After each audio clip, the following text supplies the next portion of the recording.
Ben, moi bons días a todas e a todos. Hoxe, en primeiro lugar, comenzarei falando da Xunta de Goberno Extraordinaria que tuvemos a primeira hora e, a continuación, comentaremos algúns dos temas relacionados coa actualidade da ciudad. Con relación á Xunta de Goberno Extraordinario, basicamente foron 3 expedientes modificativos de crédito que, presumiblemente, se levarían ao pleno do día 29 e que basicamente teñen como objetivo financiar determinadas actuacións. Xa sexa a adquisición dun vehículo todoterreo para a Policía Local, tamén financiar un convenio con Área Central para a organización de actividades estas Navidades dentro de Área Central por un importe de 30.000 euros e outros 200.000 euros para atender diferentes cantidades pendentes de aplicar, que se tedes maior interés, pois se vos informarán desde o Departamento de Prensa con maior detenimento. Con relación á crise sanitaria que estamos a vivir, bueno, pois estes días falamos ao longo de todo ao longo da semana da situación que vimos vivindo. O número de casos activos en Santiago a día de hoxe é de 401, polo tanto quere decir que continúa a subida momentáneamente. Eso quere decir que nas últimas 2 semanas prácticamente hai un incremento, unha duplicación do número de casos activos. É algo que está en coherencia co que ven pasando no conxunto de España, pero é un índice superior ao da media de Galicia. Non é que o da media de Galicia este moi lonxe, pero está nunha subida aproximadamente do 40% nas 2 últimas semanas. No caso de Santiago, volvo a dicir, aproximadamente a subida acumulada das 2 últimas semanas ronda o 100%. Por lo tanto, é unha cifra claramente excesiva e que exixe reiterar os chamamentos á responsabilidade individual e colectiva, que todos apliquemos as medidas de prevención, porque ademais temos que saber unha cousa: cantas máis persoas hai con un resultado positivo por coronavirus, maior é o risco e maior é o círculo de persoas que se poden ver afectadas. Por lo tanto, debemos extremar todos as condicións de cuidado, respetando a normativa aprobada pola Comunidade Autónoma e aplicando desde o punto de vista personal esas medidas de prevención e de protección. Tamén hai outro segundo tema que se deriva das circunstancias do COVID, onde se colocou na página web, me imagino, a resolución sobre axudas á hostelería, da convocatoria de axudas á hostelería, que permiten que aproximadamente uns 100 establecimentos de hostelería se beneficien dese tipo de axudas. E hoxe sacamos un decreto da alcaldía habilitando a utilización de novos espacios como para a colocación de terrazas, especificamente de plazas de aparcamento.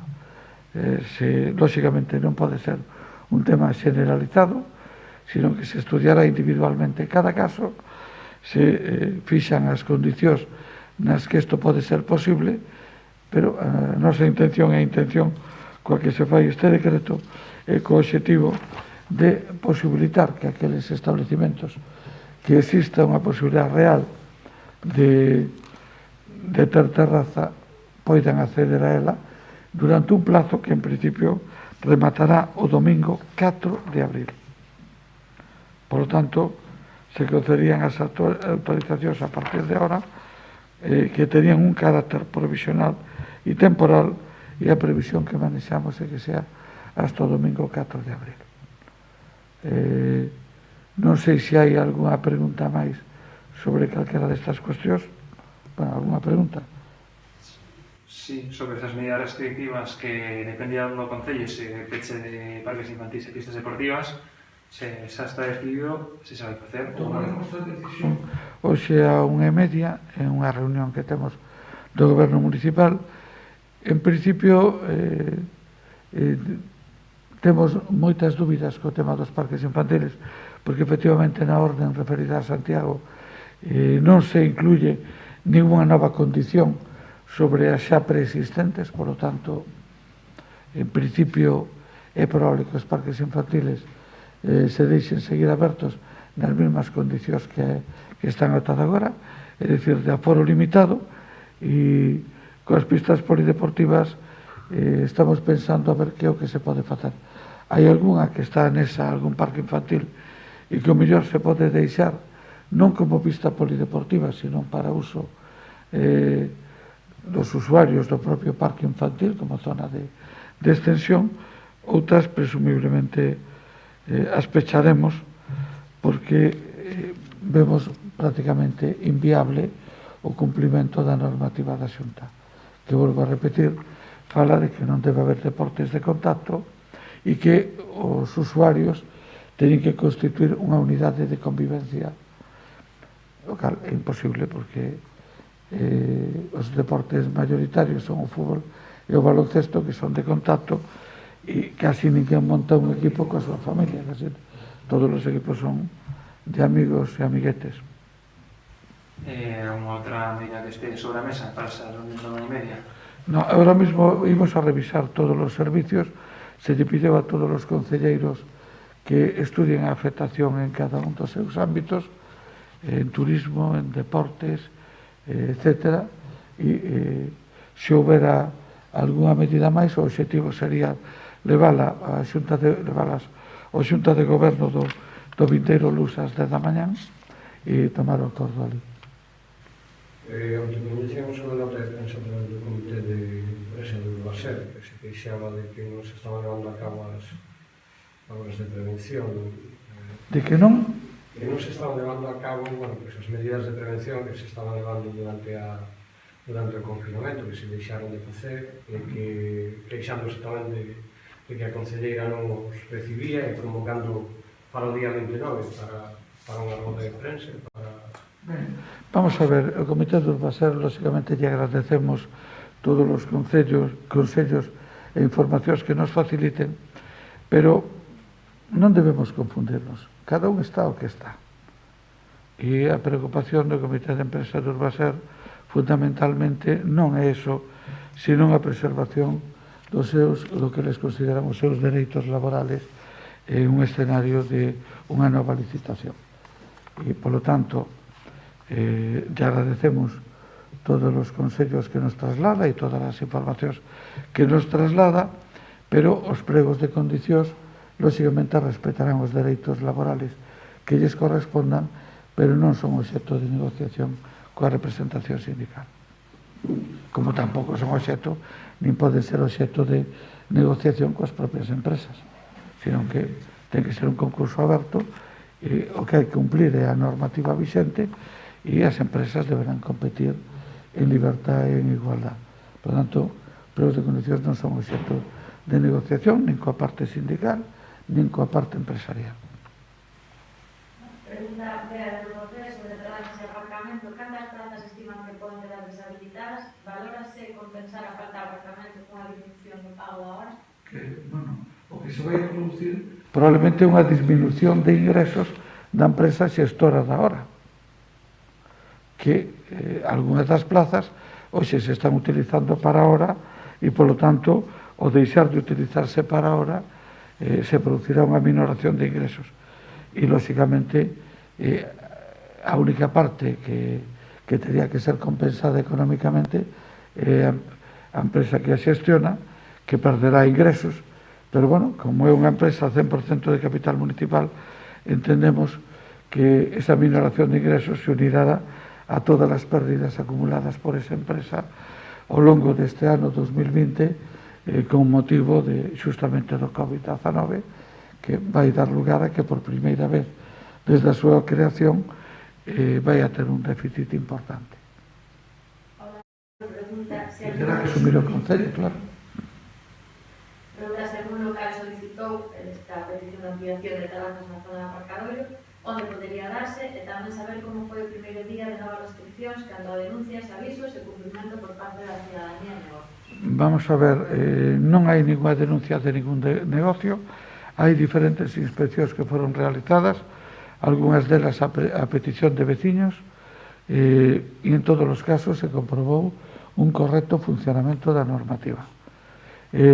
Con festas de pisos houve 4 que lógicamente están denunciadas e recibirán a sanción correspondente. En todo caso, son menos que as 10 do xoves pasado e menos que as 20 do xoves anterior, o cal sigue indicando que a tendencia é a correcta, ainda que me resulta sorprendente que no escenario no que estamos a alguén se lle ocurra montar unha festa. No seu piso me resulta sorprendente, pero vai, afortunadamente a secuencia dos 3 últimos xoves é 20, 10, 4.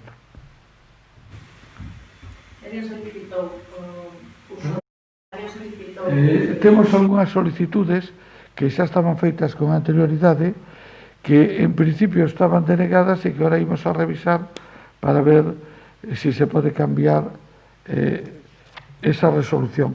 Pero o decreto da alcaldía entrou en vigor hoxe pola mañán, quer dizer, polo tanto, ainda non me consta que na mañán de hoxe recibiremos ninguna solicitude, pero posiblemente as vai haber nos próximos días. E é moi difícil saber cal é o volumen de plazas afectadas hasta que non saibamos cal é o número de solicitudes presentadas, non? En principio, o que se prevé é que non se autorice máis que a ocupación de 2 plazas de aparcamento en cada terraza. Rosa vos pregunta que tipo de peche se les exigirá a hostelería para proteger as plazas de aparcamento. Se van a ter un peche, pero o que queremos é que sea o máis sinxelo posible. Probablemente tipo mampara. Van especificadas as condicións no propio decreto, que eu non sei se está colgado na página web, pero estará en uns minutos, o remate da rolda de prensa quedará colgada na página web. Como é lógico, os elementos que se coloquen na cidade histórica deberán ser autorizados pola Comisión da Cidade Histórica. Temos alguna cousa máis?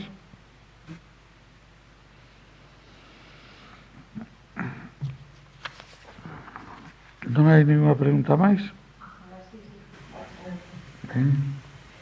Pide unha aclaración das 2 prazas.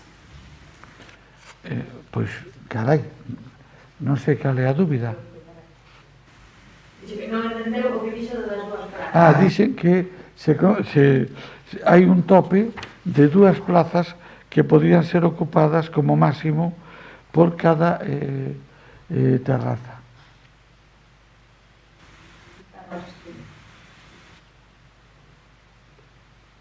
Tamén se poñen limitacións no sentido de que donde se ocupen plazas de aparcamentos non se poderá ocupar a beirarrúa.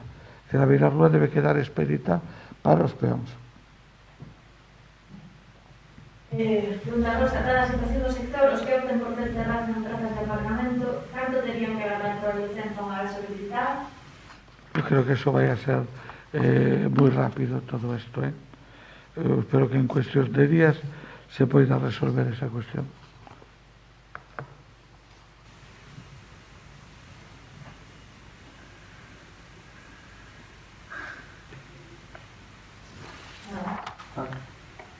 Ben, bueno, pois se nada máis, así nos vemos.